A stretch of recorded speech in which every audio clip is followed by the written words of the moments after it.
ಬಿಜೆಪಿಗೆ ಸ್ಪಷ್ಟ ಬಹುಮತ ಬಾರದ ಕಾರಣಕ್ಕಾಗಿ ವಿಪಕ್ಷಗಳನ್ನ ಹಿಡಿದಿಟ್ಟುಕೊಳ್ಳಿಕ್ಕೆ ಬಿಜೆಪಿ ಹರಸಾಹಸ ಮಾಡ್ತಾ ಇದೆ.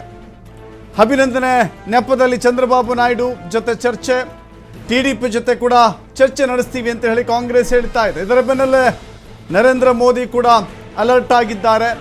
ಬಿಜೆಪಿಗೆ ಸ್ಪಷ್ಟ ಬಹುಮತ ಸಿಗದಂಥ ಸೂಚನೆ ಸದ್ಯಕ್ಕೆ ಸಿಗ್ತಾ ಇರುವಂಥ ಅಂಕಿಅಂಶಗಳ ಮೂಲಕ ನಾವು ಗಮನಿಸಬಹುದಾಗಿದೆ.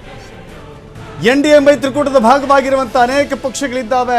ಆ ಪಕ್ಷಗಳ ಕೈ ಕೊಟ್ಟರೆ ಒಂದು ರೀತಿ ಡೋಲಾಯಮಾನ ಪರಿಸ್ಥಿತಿಗೆ ಬಿಜೆಪಿ ಬಂದು ನಿಲ್ಲುತ್ತೆ ಎನ್ನುವ ಕಾರಣಕ್ಕಾಗಿ ಹೇಗಾದರೂ ಮಾಡಿ ಹಿಡಿದಿಟ್ಕೊಳ್ಬೇಕು ಎನ್ನುವ ಜಿದ್ದಿಗೆ ಬಿದ್ದು ಬಿಜೆಪಿ ಒಂದು ಕಡೆ ಪ್ರಯತ್ನ ಮಾಡ್ತಾ ಇದ್ರೆ, ಮತ್ತೊಂದು ಕಡೆ ಕಾಂಗ್ರೆಸ್ ಇತರೆ ಮಿತ್ರ ಪಕ್ಷಗಳನ್ನು ಸೆಳೆಯುವಂಥ ನಿಟ್ಟಿನಲ್ಲಿ ಕಾಂಗ್ರೆಸ್ ಮುಂದಾಗ್ತಾ ಇದೆ. ಗಮನಿಸ್ತಾ ಇದ್ದೀವಿ 292 ಸದ್ಯದ ಅಂಕಿಅಂಶಗಳು. ಹಂತವಾಗಿ ಎನ್ಡಿಎ ಮೈತ್ರಿಕೂಟದಲ್ಲಿ ಸಂಖ್ಯೆ ಇಳಿಮುಖವಾಗಿ ಹೋಗ್ತಾ ಇದೆ. ಇಂಡಿ ಮೈತ್ರಿಕೂಟ ಹಂತವಾಗಿ ಸಂಖ್ಯೆಗಳನ್ನು ಹೆಚ್ಚಳ ಮಾಡ್ಕೊಳ್ತಾ ಹೋಗ್ತಾ ಇದೆ. ಹೀಗಾಗಿ ಕಾಂಗ್ರೆಸ್ ಲಾಭದ ಅಂದರೆ ಬಹಳ ದೊಡ್ಡ ಲಾಭದ ದಾರಿಯಲ್ಲಿ ಹೋಗ್ತಾ ಇದೆ. ಒಟ್ಟು 140 ಸೀಟುಗಳ ಪ್ಲಸ್ 140 ಸೀಟುಗಳ ಅಂಕಿಅಂಶಗಳನ್ನು ಹೊಂದಿದೆ. ಇನ್ನು ಎನ್ ಡಿ ಎ ಮೈತ್ರಿಕೂಟ 60 ಸೀಟುಗಳನ್ನು ಅಥವಾ 62 ಸೀಟುಗಳನ್ನು ಕಳೆದುಕೊಂಡಿದೆ. ಹಾಗೆ ನೋಡಿದ್ರೆ ಬಿಜೆಪಿ ಸದ್ಯದ ಮಟ್ಟಿಗೆ ಬಿಜೆಪಿ ಸ್ವಂತವಾಗಿ ಅಧಿಕಾರ ರಚಿಸುವಂಥ ಯಾವ ನಂಬರ್ ಕೂಡ ಇಲ್ಲ. ಇನ್ನು ಮಿತ್ರ ಪಕ್ಷಗಳು ಕೈ ಕೊಟ್ಟರೆ ಅಧಿಕಾರವನ್ನು ಕೂಡ ರಚಿಸಲಿಕ್ಕೆ ಸಾಧ್ಯವಾಗುವುದಿಲ್ಲ ಅನ್ನುವ ನಿಟ್ಟಿನಲ್ಲಿ ಇದೀಗ ಮಿತ್ರ ಪಕ್ಷಗಳ ಸಖ್ಯವನ್ನು ಮತ್ತಷ್ಟು ಗಟ್ಟಿತವಾಗಿ ಹಿಡಿದುಕೊಳ್ಳುವಂಥ ಪ್ರಯತ್ನ ಮುಂದುವರಿತಾ ಇದೆ.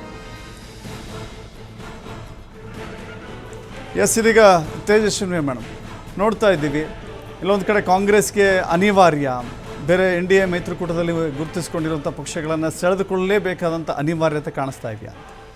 ಅನಿವಾರ್ಯ ಅನ್ನೋದಕ್ಕಿಂತ ಭಾರತ ದೇಶ 30 ವರ್ಷಗಳ ಕಾಲ ವಿಶೇಷವಾಗಿ ಕಾಂಗ್ರೆಸ್ ತುಂಬ ಇಂಡಿಯನ್ ನ್ಯಾಷನಲ್ ಕಾಂಗ್ರೆಸ್ ತುಂಬ ಪ್ರಬಲವಾಗಿದ್ದ ದಿನಗಳನ್ನು ಹೊರತುಪಡಿಸಿದರೆ ಇಂದಿರಾಜಿಯವರ ಹತ್ಯೆಯ ನಂತರ, ರಾಜೀವ್ ಗಾಂಧಿಯವರ ಹತ್ಯೆಯ ನಂತರ ಈ ದೇಶದಲ್ಲಿ ಏಕಪಕ್ಷೀಯ ಒಂದು ಇದು ಸಡಿಲಾಗ್ತಾ ಬಂತು. 30 ವರ್ಷಗಳ ಕಾಲ ಸಮ್ಮಿಶ್ರ ಸರ್ಕಾರಗಳನ್ನು ನಾವು ನೋಡಿದ್ವಿ. ಅದಾದ ನಂತರ BJP NDA ಸ್ಪಷ್ಟ ಬಹುಮತದೊಟ್ಟಿಗೆ ಅದು ಅಧಿಕಾರಕ್ಕೆ ಬಂದಿತ್ತು.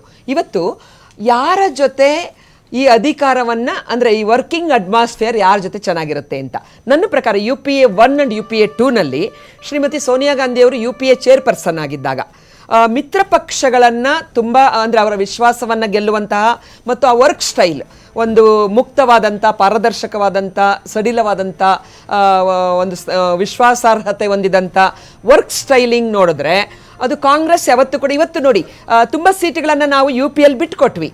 ಅದು ನಿಜವಾಗ್ಲೂ ನಮ್ಮ ಒಳಗಡೆ ಕೂಡ ತುಂಬ ನಮ್ಮ ಕಾರ್ಯಕರ್ತರಿಗೆ ಬೇಸರ ಇತ್ತು. ಯಾಕಂದರೆ ನಾವು ಒಂದು ನ್ಯಾಷನಲ್ ಪಾರ್ಟಿಯಾಗಿ ಕಂಟೆಸ್ಟ್ ಮಾಡಬೇಕು ಅಂತಂತಿದ್ದವರು. ಬಟ್ ಎಲ್ಲೋ ಒಂದು ಪಕ್ಷದ ಹೈಕಮಾಂಡ್ನ ದೂರದೃಷ್ಟಿ ಕೆಲವೊಮ್ಮೆ ತ್ಯಾಗ ಮಾಡಬೇಕಾಗತ್ತೆ ಮಿತ್ರ ಪಕ್ಷಗಳ ಜೊತೆ. ಬಿಹಾರದಲ್ಲಾಗಿರಲಿ ಅವನ ಕಂಫರ್ಟ್ ಝೋನ್ಗೆ ತರ್ತಕ್ಕಂಥದ್ದು. ಇದರಲ್ಲಿ ನನಗನ್ಸುತ್ತೆ Congress leadership is more matured ಮತ್ತು ಎಲ್ಲರ ಜೊತೆ ಏನು ಕರ್ನಾಟಕದ JDS ಕೂಡ UPA ಜೊತೆ ಹೋದ್ರೆ ಏನು ಆಶ್ಚರ್ಯ ಪಡಬೇಡಿ. ಮುಂದಿನ ಬೆಳವಣಿಗೆಗಳು ಏನ್ ಬೇಕಾದ್ರೂ ಆಗ್ಬಹುದು. ಇದೇ ನಿತೀಶ್ ಅವ್ರು ಅಲ್ಲ ನಾನು ಹೇಳಿದ್ದೀಗ ಸೇರಿಸ್ಕೊಳ್ತೀರಾ ಅಲ್ಲ. ಇವಾಗ ನಾನು ಹೇಳಿದ್ನಲ್ಲ, ಇವಾಗ ಬಿಜೆಪಿ JDS ಜೊತೆ ಇಲ್ಲಿ ರಾಜ್ಯದಲ್ಲಿ ಹೋಗೋದಾದ್ರೆ ಸಾಧ್ಯತೆಗಳೇನು ಇಲ್ಲ ಅಂತಲ್ಲ. ಆಪ್ಷನ್ ನೋಡ್ತಾರೆ,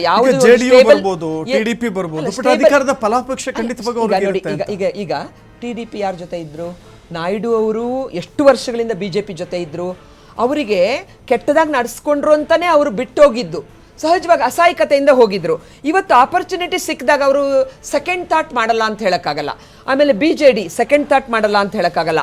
ಅಥವಾ JDS ಅವಕಾಶವಾದಿತನ ಅಲ್ಲ. ನಾನು ಮತ್ತೆ ಹೇಳ್ತಾ ಇದ್ದೀನಿ, ಯಾವ ನಾಯಕತ್ವ BJPಯಲ್ಲಿ ಒಂದು ಒಳ್ಳೆಯ ಅಟ್ಮಾಸ್ಫಿಯರ್ ಇದೆಯಾ ಅಥವಾ UPAಯಲ್ಲಿ ಒಳ್ಳೆ ಅಟ್ಮಾಸ್ಫಿಯರ್, NDA ಮತ್ತು UPA ನಡುವೆ ಅವ್ರಿಗೆ ಆಪ್ಷನ್ ಇದೆ ಅಂತ ಚುನಾವಣಾ ಪೂರ್ವದಲ್ಲಿ ಇದೆ.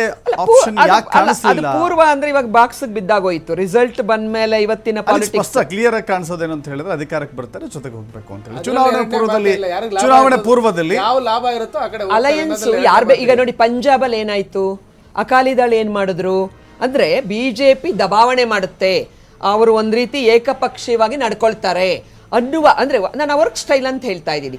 ಹಾಗಾಗಿ ಅವರಿಗೆ ಅಂದರೆ ಆಪ್ಷನ್ ಇದೆ ಇವತ್ತು, ಅವ್ರು ಯಾರು ಎಲ್ಲಿ ಬೇಕಾದ್ರೂ ಹೋಗ್ಬೋದು, ಏನು ಬೇಕಾದ್ರೂ ಸಂಭವಿಸ್ಬೋದು.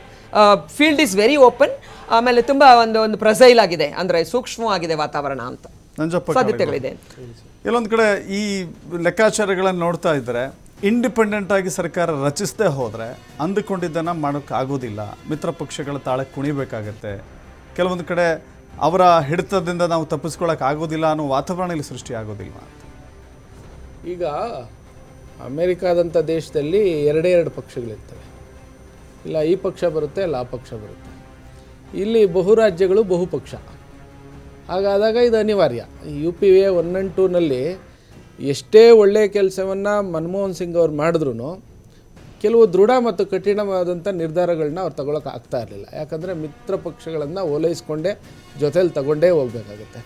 ಹಾಗಾದಾಗ ಅನಿವಾರ್ಯತೆ ಇದ್ದೇ ಇರುತ್ತೆ.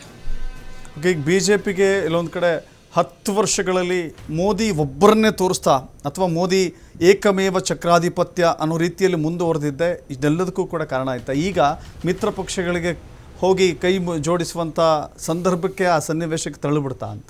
ಇಲ್ಲ, ಈಗ ಬರ್ತಾ ಇರ್ತಕ್ಕಂಥ ರಿಸಲ್ಟು ಅಂತಿಮ ಸುತ್ತಿನ ರಿಸಲ್ಟ್ ಅಲ್ಲ, ಅನೌನ್ಸ್ ಆಗಿರೋ ರಿಸಲ್ಟ್ ಅಲ್ಲ. ಈಗ ಯಾವುದೇ ಗಳಿಗೆಯಲ್ಲಿ ನಾವು ಮೇಲೆ ಹೋಗ್ತೀವಿ. ಇದು ಬಿಜೆಪಿ ಏಕಾಂಗಿಯಾಗಿ ಗೆಲ್ತೀವಿ, ಏಕಾಂಗಿಯಾಗಿ ಅಧಿಕಾರ ರಚಿಸುವಂತ ಸಂಖ್ಯಾಬಲ ಸಾಮರ್ಥ್ಯ ನಮಗೆ ಇವತ್ತು ಇದೆ. ಅದು ಬರ್ತೀವಿ. ಏಕಾಂಗಿಯಾಗಿ ನಾವು 300 ಸೀಟಿಗೆ ಮೇಲೆನೆ ಬರ್ತೀವಿ. ಅದರಲ್ಲಿ ಇನ್ನೇನು ಪೂರ್ತಿ ಎಣಿಕೆ ಆಗಿಲ್ಲ. ಇಂಡಿಯಾ ಒಕ್ಕೂಟದವರು ಏನು 100% ಗೆದ್ದು ಬಿಡ್ತಾರೆ ಅನ್ನೋದು ಗ್ಯಾರಂಟಿ ಏನಿದೆ ಅವರು. ಈಗ ಕೊನೆಯ ಗಳಿಗೆ 5,000 ಓಟು 10,000 ಓಟು 2,000 ಓಟಲ್ಲಿ ಸೋಲ್ಬೋದು ಅವರು.